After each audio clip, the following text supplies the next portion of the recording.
Nah, tantangannya tentu beda kawasan perkotaan dulu dan sekarang. Karena itu, kalau kita merujuk, saya mau cerita sedikit nanti tantangan yang kita hadapi di Jakarta. Di Jakarta itu tantangannya banyak, karena perkotaan di era Nabi besar Muhammad SAW itu beda sekali dengan tantangan perkotaan hari ini. Dari sisi jumlahnya juga amat berbeda. Nah, dalam kesempatan ini saya ingin berbagi pada teman-teman apa yang kita kerjakan di Jakarta yang mungkin bisa menjadi pelajaran bagi kita semua. Kalau kita lihat, Jakarta ini kota yang merupakan melting pot, berkumpulnya semua dari mana-mana. Jogja juga sebetulnya mirip, cuman bedanya Jogja itu turnovernya tinggi.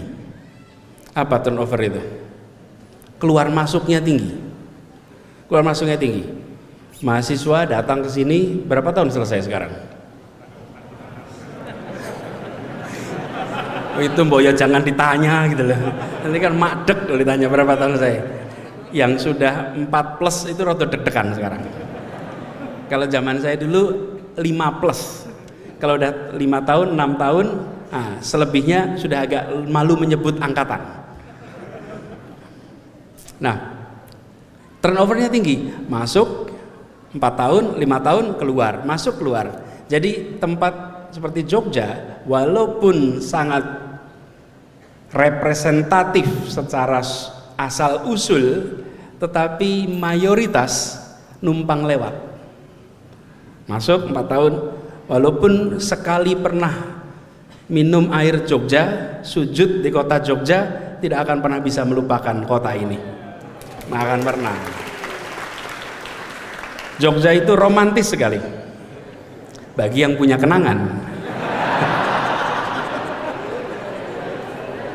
Mohon maaf kalau nggak punya kenangan yang nyon sewu. Bagi yang punya kenangan, Jogja itu romantis sekali. Kota yang setiap sudutnya meninggalkan kenangan yang khas. Nah, tapi saya tidak bicara Jogja hari ini. Saya ingin bicara tentang bagaimana tantangan perkotaan. Nah, kalau kita lihat kota seperti Jakarta, salah satu tantangan terbesar adalah pergerakan penduduknya. Jakarta itu secara resmi penduduknya 10 juta, maaf 11 juta sekarang, tapi kendaraan bermotornya roda 2 13 juta. Nah, piye kowe Mas? Motornya 13, sebetulnya begini, 13 juta itu tidak semuanya di Jakarta. Sebagian motornya ada di Jogja sini. Mahasiswa kalau datang ke Jogja tidak balik nama. Betul nggak? Plat nomornya masih menggunakan plat nomor itu yang dikeluhkan sama Pemkot Jogja sama Pemprov Jogja. Karena yang rusak jalannya di Jogja, bayar pajaknya di kampung halaman. Loh, betul. Makanya saudara-saudara, teman-teman semuanya, mbok yo rodo ini sedikit simpati sedikit sama Jogja. Tinggal di Jogja, bayarlah pajak kendaraan bermotornya di Jogja. Nah, apa yang terjadi dengan 13 juta motor dan 3 juta kendaraan roda 4? Kendaraan roda 4. Jadi 16 juta kendaraan bermotor dengan 11 juta penduduk. Ukurannya hanya 600 km persegi. Jakarta itu 20 kali 30 kira-kira 600 km persegi. Apa yang terjadi? Kemacetan, kemampatan yang kita biasa saksikan di Jakarta. Karena itu salah satu hal pertama yang kami coba lakukan ketika di Jakarta adalah mengurangi jumlah kendaraan pribadi dan menambah jumlah kendaraan umum. Apa yang dilakukan? Kita bangun yang namanya Jaklingko. Jaklingko ini satu sistem di mana seluruh transportasi umum digabungkan menjadi satu kesatuan. Ada lebih dari 27 operator. Dan teman-teman semua, saya rapat dengan para operator kendaraan bermotor di Jakarta itu mungkin rapat paling panas yang pernah saya ikuti. karena para pengelola kendaraan bermotor itu semuanya merasakan tekanan. Ngomongnya terus terang, Pak Gubernur, Pemprov DKI Jakarta ini tidak adil. Anda operator, tapi Anda juga regulator. Anda bikin regulasi yang menguntungkan untuk Anda, tapi merugikan untuk operator-operator.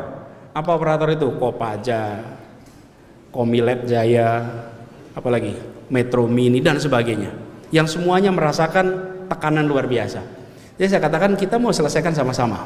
Ada lebih dari 25 operator. Yuk kita duduk bareng-bareng. Duduk bareng-bareng apa? Saya sampaikan, kami ingin kendaraan umum di Jakarta itu terjangkau harganya, terjangkau jaraknya, dan nyaman. Yuk duduk sama-sama. Dan terima kasih, Anda semua sudah menyelenggarakan transportasi umum di saat pemerintah belum bisa menyelesaikannya secara lengkap. Duduk bareng-bareng. Buatlah sebuah sistem namanya Jaklingko. Jaklingko itu sebuah sistem di mana kita ubah. Dulu warga, dan ini adalah kendaraan umum, mereka bertransaksi. Kami, pemerintah, bagiannya buat regulasi. Kita ubah. Operator kendaraan, kami beli jasanya. Kami akan beli jasa Anda per kilometer per hari. Jadi dihitungnya per kilometer, satu hari 90 sampai 110 kilo. Jadi kendaraan itu muter terus, nggak perlu ngetem. Karena pemerintah akan bayarnya per kilometer.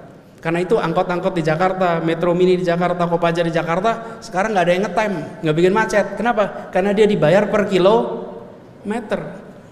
Muter terus mereka. Yang bayar siapa? Pemerintah. Warga tidak bayar per kilometer, warga bayarnya per 3 jam. Rp5.000 untuk naik kendaraan umum 3 jam, silahkan gonta-ganti kendaraan tanpa bayar tambahan. Tanpa bayar tambahan, bayar 5.000 gonta-ganti, pokoknya Anda ganti apapun selama itu 3 jam, cukup di tap. Apa yang terjadi? Warganya tenang karena tidak lagi digonta-ganti. Kita mengalami dulu, kendaraan umum berhenti, mas turun mas, dek turun dek, dipindah. Pernah kan ngalamin itu? Dipindah. Lalu ngetem lama, kenapa? Nunggu penumpang, nunggu penuh baru jalan. Sekarang kosong jalan, penuh jalan. Tidak ada lagi rute gemuk, tidak ada lagi rute kurus. Semua rute dibayar sama. Dan apa yang terjadi? Hari ini kalau Bapak Ibu, teman-teman semua datang ke Jakarta, coba cari, masih ketemu nggak Metro Mini yang wajahnya udur itu? Sudah nggak ada Metro Mini udur, Kopaja udur, nggak ada. Kemana mereka semua? Mereka hilang. Kenapa hilang? Karena pemiliknya bisa mendapatkan kredit untuk membeli yang baru karena mereka punya kontrak dengan pemerintah untuk dilayani secara bertahun-tahun, dan sehingga mereka ganti tanpa sakit hati. Tidak ada Metro Mini Kopaja yang digusur, dan tidak ada drama. Nggak ada drama, semua selesai tanpa drama. Diajak duduk sama-sama. Nah, warga bayar 5.000, kami bayar per kilometer. Selisihnya namanya subsidi. Subsidi itu diberikan. Nah, kalau dulu karena tidak pakai subsidi, ya angkot Metro Mini uangnya nggak cukup, hanya dari bayaran para penumpang, nggak cukup. Efeknya remnya blong, koplingnya rusak, jalannya ngebut, penumpangnya meningkat ketakwaannya. Iya, lah doa sepanjang jalan kan. Jadi itu mengerikan buat mereka. Nah sekarang anteng. Dan apa yang terjadi sesudah itu dilakukan? Ini subhanallah, kami pun tidak menduga seperti ini.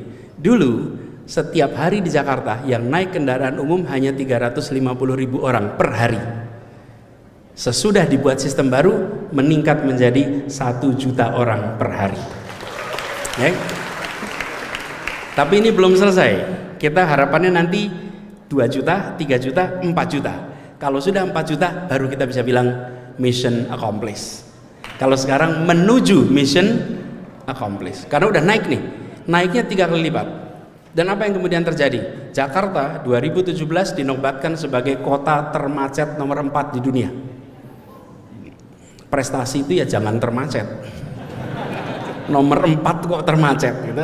Termacet di dunia nomor 4 2017. 2018 turun jadi nomor 7 di dunia.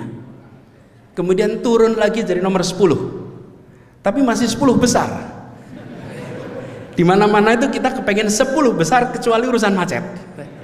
Jadi saya bilang kita harus usahakan keluar. Apa yang terjadi? Tahun 2020 kita turun menjadi nomor 32 di dunia.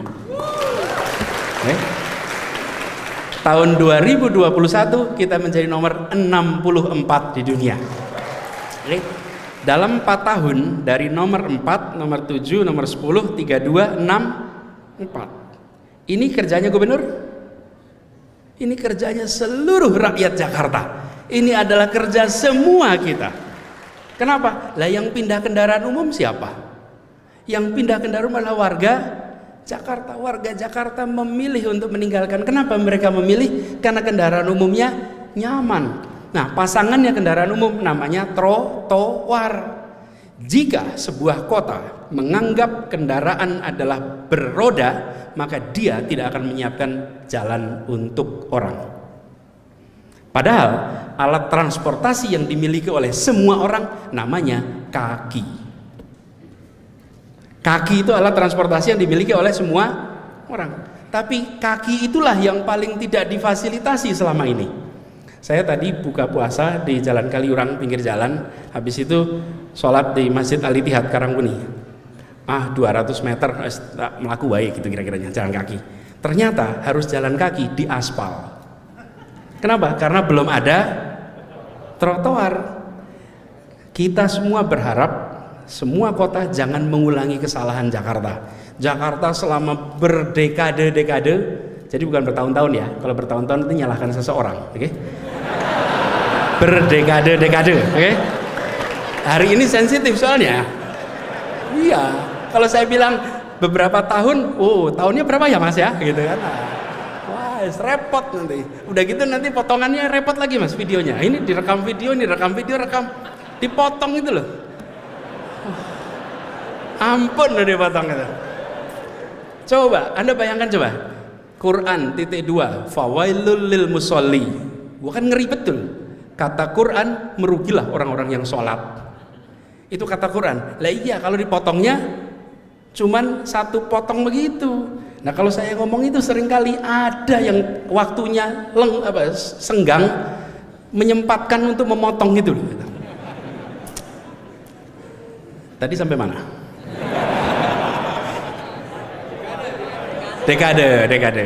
Jadi kembali beberapa dekade yang lalu. Ketika kembali ke beberapa dekade yang lalu, Jakarta itu yang dibangun adalah alat transportasi untuk roda. Harus beroda baru disebut alat transportasi. Kami ubah. Bila sebelumnya cara berpikirnya begini, bangun untuk kendaraan pribadi, di bawahnya adalah bangun untuk kendaraan umum, baru nomor 3 untuk pejalan kaki. Trotoarnya basa-basi. Yang penting kelihatan ada trotoar. Kita ubah. Bangunan infrastruktur transportasi nomor 1 adalah trotoar. Nomor 2 adalah sepeda, jalur sepeda. Nomor 3 adalah kendaraan umum. Nomor 4 adalah kendaraan pribadi. Paradigmanya diubah. Dan ketika paradigmanya diubah, dibangunlah trotoar di mana-mana. Dalam waktu kurang dari 4 tahun, Jakarta membangun 341 km trotoar di seluruh Jakarta.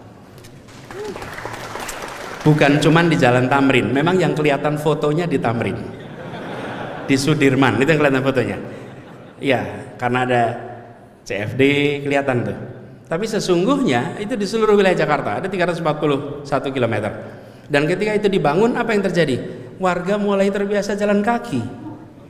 Dan jalan kaki itu sehat.